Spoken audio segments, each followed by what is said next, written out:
Hello friends, Nox-Hardigan here, and today we'll be playing Rad Racer. Today my AKA will be Ness-Hardigan, because we are playing an NES game. As you can see, this game was developed by Square in 1987, one of the pure classics for the Nintendo. As you can see here, you can select between Ferrari and F1 machine. I'm going to go with an F1 machine. I like to use that for some reason. It's just my steez. That's just what I like to go with. And notice when you push select a car, you don't start right away. It gives you a chance to look at the game. No sound right now. You get a good view of it. And as you can see, if you pick the F1, the cars are F1s also. If you pick the Ferrari, they look like sort of like hatchbacks. The cars that you race against.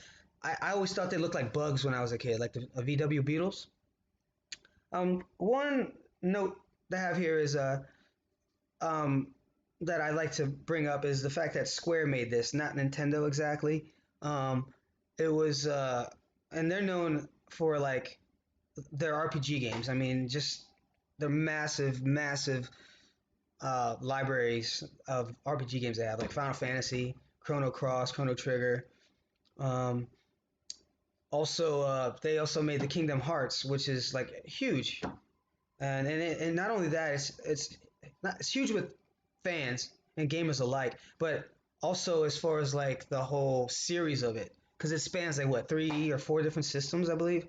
I know that it was on Game Boy Advance, PS2, or yeah, PS2. It's now on PS4 because Kingdom Hearts 3 kind of recently came out.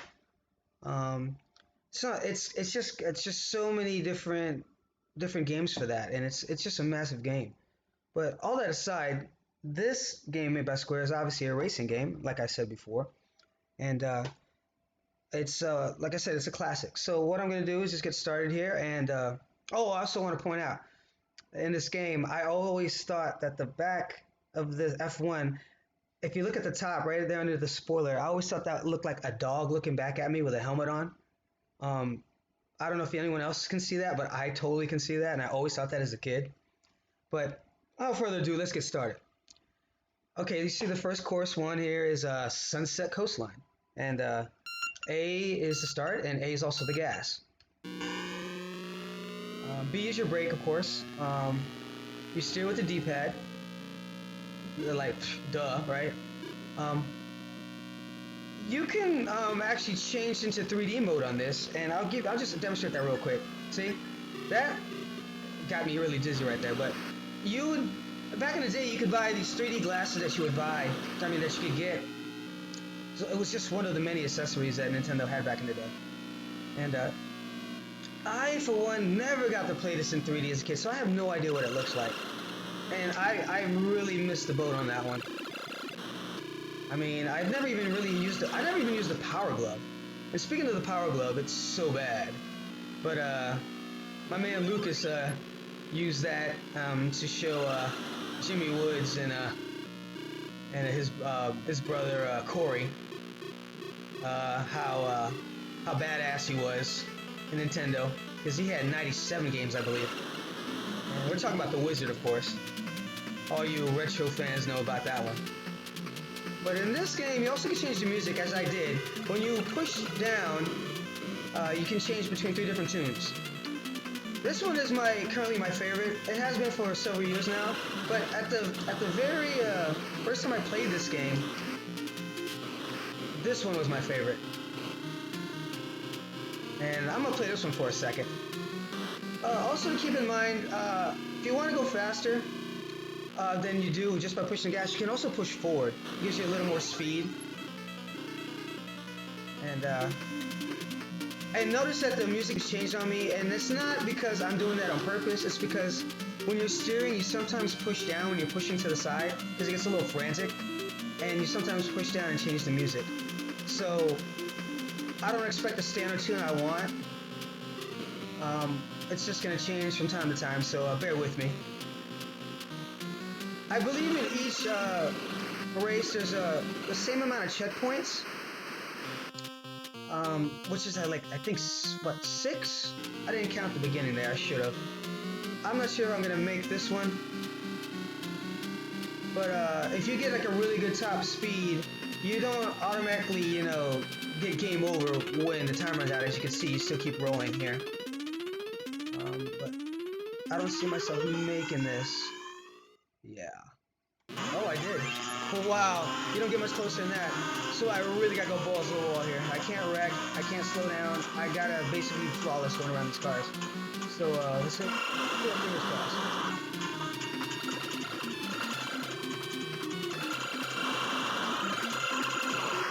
Nope. Oh, that's I think it's pretty much game over for me now. And this is the last checkpoint. The S stands for start and the G stands for go down there. I mean, some people might mistake that for a 6, but no, it's definitely a G.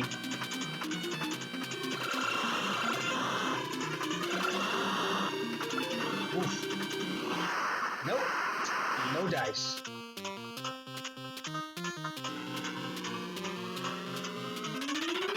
And that there, friends, is game. I'm gonna give it another shot. I figure why not.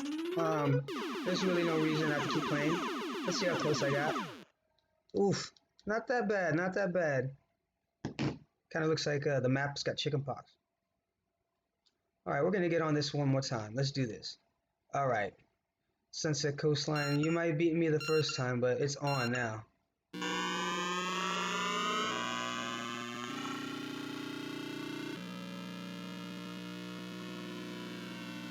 Notice I'm not talking.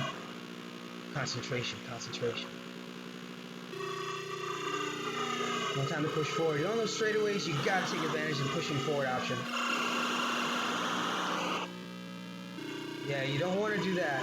I know for an F1 car, it stays, you know, it steers pretty good on the soil there, or the sand, or whatever you got.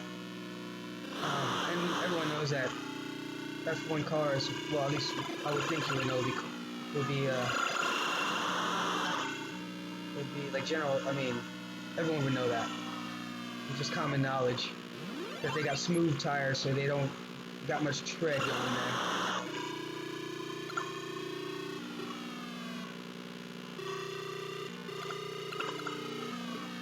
Alright, there we go. Making some moves here. Now this game is very reminiscent of Pole Position, which I should have mentioned earlier. This was one of the very first racing games I ever played. And awesome game, awesome game. I think they're around the same difficulty. I could be wrong. Maybe some people consider it easier or even harder. And I believe some of the arcade ports, if not all of them. Yeah, no, not some of them. They all did. They had a steering wheel. But it was pretty big on the computer systems. I believe Atari had a version. I'm not sure if Intellivision or ColecoVision had one, but I wouldn't be surprised if they did.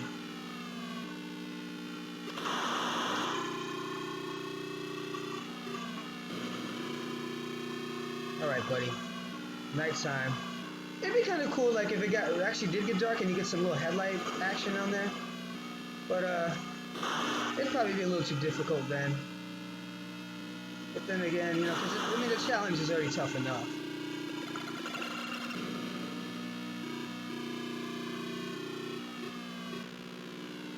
Now, I'm not sure, like, I mean, I'm not 100% sure, but how the scoring works in this. I mean, obviously it has to deal with time. Like, the more time you have, the more points you're gonna get.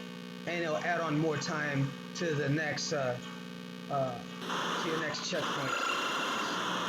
I see, I started off with 55 seconds because I had 8 seconds left on my timer there. Now this one has a lot of turns towards the end, so when you start hitting all those turns, you know you're getting close. So that's when you really gotta concentrate. This is the last checkpoint, definitely, so gotta make it count. I think I have enough time. 30 seconds, and that wasted time that happens there when it moves back onto the track. I really hate that the time keeps moving, but all racing games do that. You know, you wreck, the time still keeps going. You know, time waits for no man. Oh man, I don't know if I'm gonna make this. Oh, this fucking guy. Oh, there it is! And I did it! Yes! Wrecking over the finish line, that's the way to do it, buddy. Okay, here we go. Course 2, San Francisco Highway. Now this one takes place at night, and it's all night. It doesn't. It's not like just the sky's dark. This one's all dark. Now this one, it really, it. I think it's a little. It's got its fair amount of challenge, but I think it's just a tad bit easier than the first one. And just for the sake of you guys, well, just for the sake of you guys knowing this, you there's no pushing the gas early and getting a little hype start, like you would in Mario Kart. So no chance of that. Just push the gas once it tells you to go. Man, already. Oh, those guys are flying. Oof, I don't even think I'm gonna make the first checkpoint. It's less than 20 seconds here.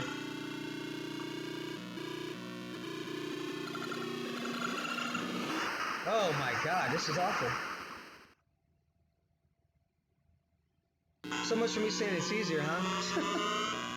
I was full of shit.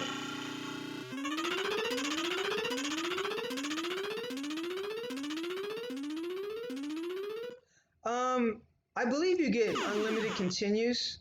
Oh, wait a second. No, I don't think you do, as a matter of fact. Oh, yeah, you do. No, you don't. See, it's a real shame because that you don't get that because like it shows the course that you just wrecked on, and you think you're gonna play, so you push start, you want to play, and it takes you back to the first one. I don't find that very appealing, but then again, if you're playing in it nowadays and you're using an emulator or something, then you can use your save states and always do that before the race. You can do it during, I mean, when you're on a straightaway, but I'm pretty sure all you guys out there know that already. But I'm hoping eventually they'll get this game on the Switch, because they're putting a lot of classics on there instead of repeating a lot of the same games, like with three Metroids and like two different Zeldas, and like it's kind of ridiculous that they're doing that. But whatever, it's just taking up room if you ask me. But anyway, hey, that was Rad Racer. I didn't get too very far. I was hoping I can get to the Grand Canyon, which is the third level. But maybe somewhere down the line or down the road, I'll play it again and hone up on my skills a little bit. Um, well, other than that, this is Nox-Hardigan, aka NES-Hardigan, signing off. You stay safe out there on these games. Don't talk too much trash when you're playing online, all that good stuff. And we'll see you soon. Peace.